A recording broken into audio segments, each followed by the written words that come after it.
Yamuachi biem samu akwa Badom TV Badwam Jumedi so yada Apostle Dr. Nita Kutegwa say nim kranshan samo de abreye de du so no Badwam kase nsam no ne obeti bi ni nipedu epra de mu den bra nkwanhia esiye ewa Akoti Junction eno ne nsem bi na no pay ye de bro Adom TV Badwam kase wo Facebook /Adom TV Extrago TV 119 DSTV 280 ko YouTube search Adom TV tube na kwa adomonline.com semini sembebre ewo ho bidi afia amankwa tamaklo afia ni de mientie se de nsem ni chiremu ankasa etie enipedu epra de mu eden ebra water tanker wono feli breaker ene ahyemienu ekodi mpu wogomu Akoti Junction wakaso winiba kwantempon so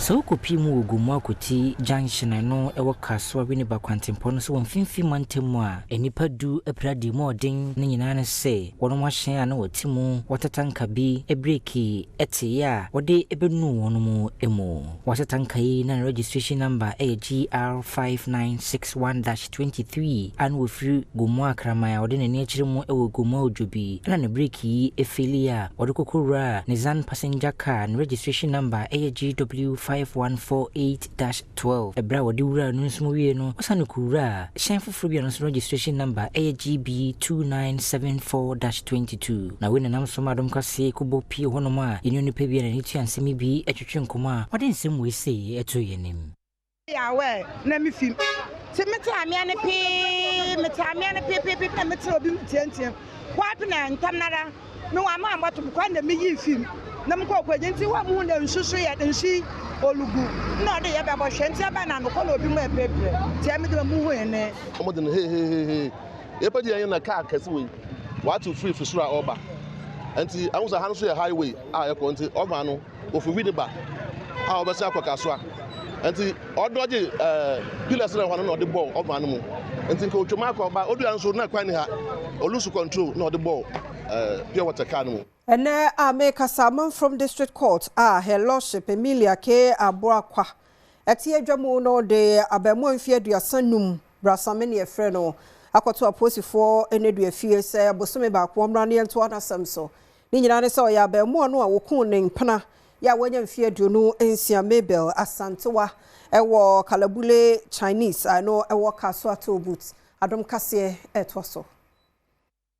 Abrantia womo esusu se wakumaye ne girlfriend abra womo edeniko piemu ewo English Amanfrom District Court eba beto dwa se womo ahyese abranti womo mfane nkoto eye posifo kokum police station na womo ensan mfane mra eye October bosome no afiwe mu a ensem no ekira abranti ekopiemu wo court no wode to wonenim se de course no onimu pa abranti eye kan ho asemi wako ne girlfriend ho eye Mabel Asantewa se opese wo hyesoma no na no ana Mabel ede to nenim se obuni nsa na abranti enti ne ho asinti no ene mane nam so ma odi sansemone no na bra asem no esiwie no abranti ekonum aduro senko no de wo to anananom wonse do nanso no wantimi amanfo befa ne kwa yaresabia Wutu Senya East Environmental and Sanitation Officer Chere enipa ebi enipa miensa amewi eche ye de wo makopie mu wo Akwele District Court ni nyina ne se efi eho niam bi no wabu nanimti a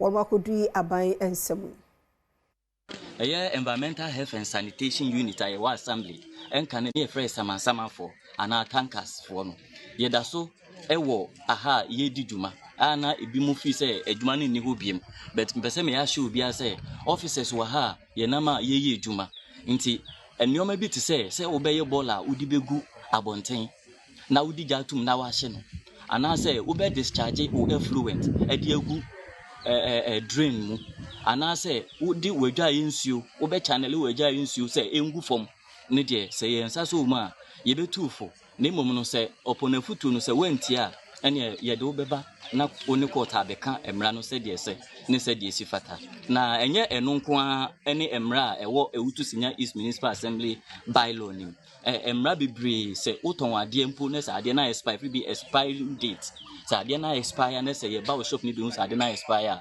ye be che uton ade wo gata ho gata achuki na uto odi we bi ani bi we Adom TV Badwam kase na oguso ehwe na make say a school for bem yensan wo Tamale Technical University de wono mo epra ni nyina no se na won ye kire de atia niema bi ekoso wo school no mu ewi a kire na basabasa ye de ne ho agima nam so amani peti say epra. Initially we started it very peacefully. Then all of a sudden they involved the police. This is a student's affair. Yeah, they shouldn't have been police. They even drove their car in and started spraying. I don't know what substances it is. I'm sure it should be hot water. They started spraying it on us. That's where the students go angry and also started throwing back at the police. Yeah. See, you can barely look around. We keep paying school fees, but there's no sign of anything. We keep paying monies every year. But they are all interested in paying school fees all the time. And we can't keep paying school fees. See, imagine you go to this school for 5 good years, 2 good years, 5 good years, 2 good years without completing without certificates. Eho ene kasama for the Mass Student Representative Council ewo sukuu mu so etwetwe nkomo no what to just say it's actually unfortunate, it's regrettable that we have gotten to this level, and it's not an exciting moment for any university administrator to experience what happened this morning. Management is not happy that we have gotten to this point, and I'm sure moving forward we will meet, management will meet and take a decision on what happened. Demonstrations are part of what they call it, registering your protest, but escalating it to a point that Presidential staffer Bridget TaTU wono na ejina bana mu ma Ghana Private Road Transport Union wono mo so ye kire ananante a wode hyehyɛ so kire se wono mo ensa CB CMB enkran ankrankra bi je free won sem aban mramu no waje wono mo nkrata de atodwa se ebekoma mpani anim na fei eho anu yie bia na aban na ye krado so be yi na aboa amasundwe akoso. CMB Lorry Park. It's been ages that they've been serving almost all over the country.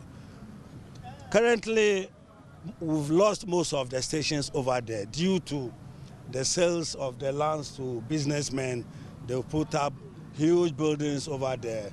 So we've lost most of the unions working over there. And as we speak now, currently another businessman has come up saying the place, some of the portion has been allocated to him. Bridget TaTU a ono nso edi ne dwumadie ewo presidency a ono nso ebegyinemu ekasa de ma omampani wo kire a eye nkrata ne nsa aka eye petition sem a wo makuchie gusu nina no omampani ebetie no wasopem na wahwe etuso anamo e de ama wo. I want to first of all say I'm really sorry that the president couldn't be here himself. I'm sure, say, if you look around, we would say he had an already prepared program, the big push that he's attending to. That's why he couldn't be here. So I want to, on his behalf, apologize to you. And you made a statement that I so love. You said that you want to engage in dialogue and not violence. And in the history that she recounted, she recalled that as far back as 1985, you've occupied the land, and in 1996 for the Containers Association. So there's a history there. So I want to, first of all, say he sees this as very...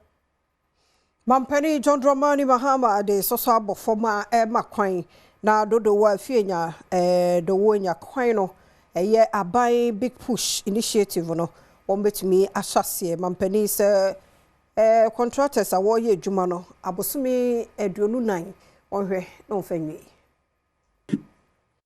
Wheelbarrow contractors who have come to me, oh, I hear they're distributing projects under the big push. I want one. I said, my friend, this is not for wheelbarrow contractors. You are my friend, but I won't give you because it's not for wheelbarrow contractors. On this road, as I said, is Oswald Investments Limited. And I can say with my hand on my heart that he is one of our best local contractors. The good thing is he works with speed. He works very fast, but he doesn't compromise quality. And so I want to assure the people of Dodowa, Fienya, Dawenya that you have on your road one of the best Ghanaian contractors doing your road. We no mapanyin Sanitation just say wa fempino no duonu nsia kwa masika no wono mo beyi 30 billion cedis ede aboa big push initiative yi se ne be ya ene mahodo a ehia ewo yempotem wo betumi ede aye. This year, the Minister of Finance, on my instruction, put aside 13.9 billion cedis, almost 14 billion, for the big push alone. Much of that money has not been used yet because we were still packaging and going through procurement. And so we're going to roll over that money to next year. And next year, we're going to add 30 billion cedis. Yantua Kasiano eso Sabayana environmental ana asasimu agudie asasimu niema hudu obejane na suye na boama memu akoso nti Environmental Protection Authority mpanifo ne edi kan kra ya public lecture ena wonoma adwene esi eye EP Act 2025 eye at 1124 no sebe ye beboa na oboade abobro atwe ho ahia no ebe ya de pa na momu yense no.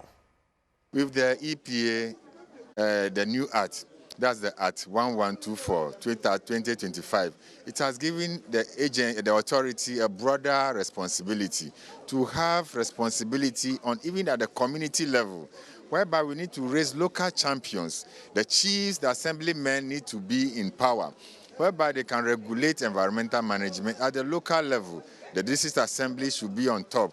Even individuals, there are some individuals in communities, when you hear their name and they tell you that man, that woman is coming, you cannot do this, and we all get scared.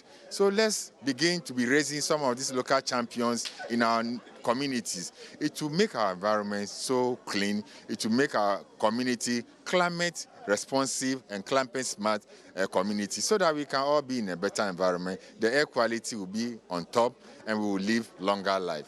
Na sebe na odo womna no so ebetimi edudwuma yi no principal legal officer wo EPA Veronica Alomemisa Edu editu just say. In addition to prosecutions, of course, we have investigative powers in collaboration with the relevant state institutions. So we can investigate the complaints, and when we find that there's a credible case for prosecution, we go ahead to do that. In addition to that, we have the legislative instruments that we are developing under Act 1124.